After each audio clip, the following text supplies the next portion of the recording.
This would be a couple images of what a shoot I did today. It was a maternity shoot. It was just absolutely gorgeous outside. It was like 75 degrees in February, which never happens in Virginia. And so this would be a before shot. I always keep my white balance at kind of a neutral setting because that way I can manipulate them more in post processing. So this is a program I use called Lightroom, made by Photoshop, and I actually do 99.9% of my edits in Lightroom, which is great. So I can process a very large amount of photos in a very short amount of time. So I do have a preset that I've already made for this, which is great. But if I didn't have that preset, I will show you what I did to make that preset. So I love how first I just like a little hint of a film look, like to kind of bring the tone curve up just a little bit. I love just a little bit more exposure.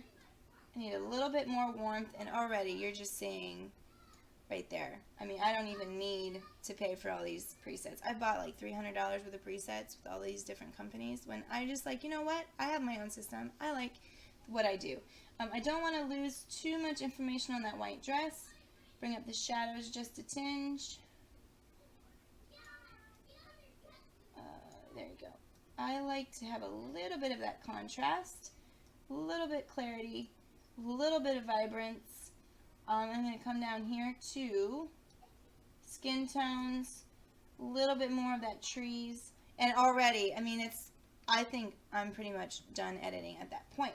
I'm going to make a preset for this, and how I did that, I'm going to show you. I'm going to pull you down a little bit. There you go, develop, new preset. I like to name it after the person, so I'm going to just name it so that I remember, okay, I was shooting this person in this particular light source. I do have a couple flyaways. I'm just going to come up to the clone brush. Just take the clone brush. And again, if I was really, really doing this very slowly and accurately, I could do it. But I'm just kind of showing you just really quick.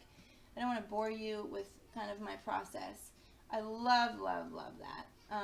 Again, I could take some of these out in Photoshop, but I love the natural look that I'm getting from that. Okay, so I really feel like this image is as good as it's going to be. Let me just warm it up just a hair more.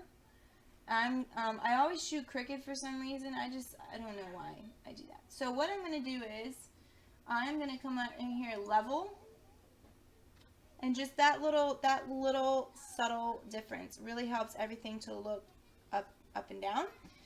Again, I'm going to replace, let's see. Okay, and now I have my preset.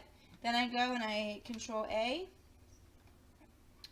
copy this, develop, paste. I'm going to paste it right on there, which is great. So you can start to see all of my photos begin to change. Now I've done this several times already, so you're going to kind of see, but right here you're going to see before, just them changing before and after, before and after, before and after. And what I'm going to do is I'm going to pop you over to the library function so you can see them change in live view. I'm going to have to do a little bit more work on him, but I really like how it's going so far. And what I love about the library function, I can just, let's say I want to bring this up just a little bit more exposure, just boom. Yeah, oh, that is awesome.